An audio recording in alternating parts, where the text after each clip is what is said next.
Miles, let's piggyback on Joe Flacco right now. And let's just talk about, and look, this is going to be right up your alley because you grew up in the dog pound for crying out loud. I wonder, take your dog ears off just for a second and tell me, how dangerous do you think the Browns are in these playoffs?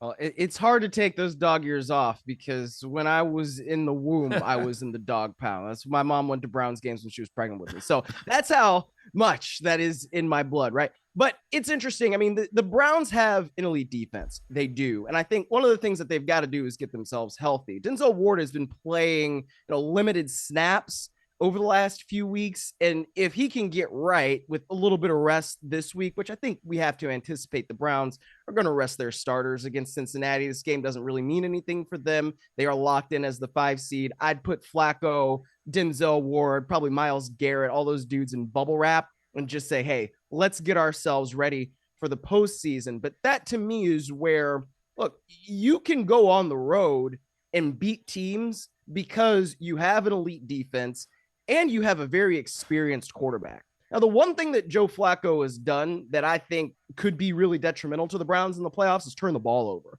There have been too many turnover-worthy plays, and that is something that the Browns have struggled with all season long. If they didn't have any turnovers, my gosh, how much better could this offense have been? But when you have Flacco, you have Amari Cooper, another guy who needs to get healthy because he didn't play on Thursday. You have somebody like Elijah Moore who seems to be doing better, and hopefully he makes that out of the concussion protocol. The Joke who's been playing at an elite level. There's reason to believe that the Browns can go on the road and not just win one playoff game, but win another.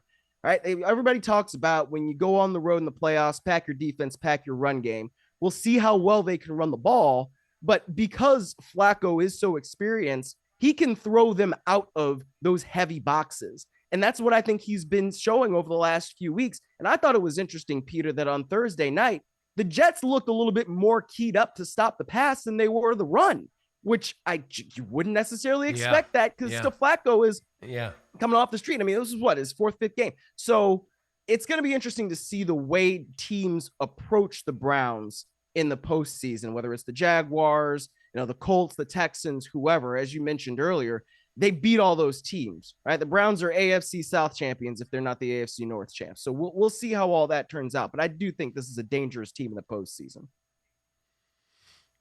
Miles, a quick aside, and by the way, you're right. Joe Flacco in 5 games with the Browns has turned it over 9 times.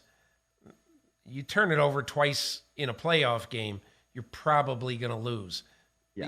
Who knows? If your defense turns over the opposition, you never know, but that's not a recipe for getting to the Super Bowl. One other thing about the Browns. I had an item in my column, Football Morning in America this week, a chart about Deshaun Watson's 12 games since coming to the Browns and Joe Flacco's 5 games since coming to the Browns. Flacco's got a slightly better completion rate.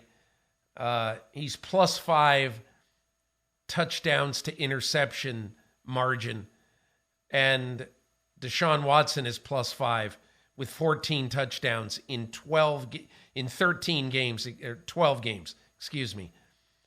So 14 touchdowns in 12 games. Flacco, 13 touchdowns in 5 games. And by the way, Deshaun Watson's made $93 million over that period of time. Flacco's made $800,000.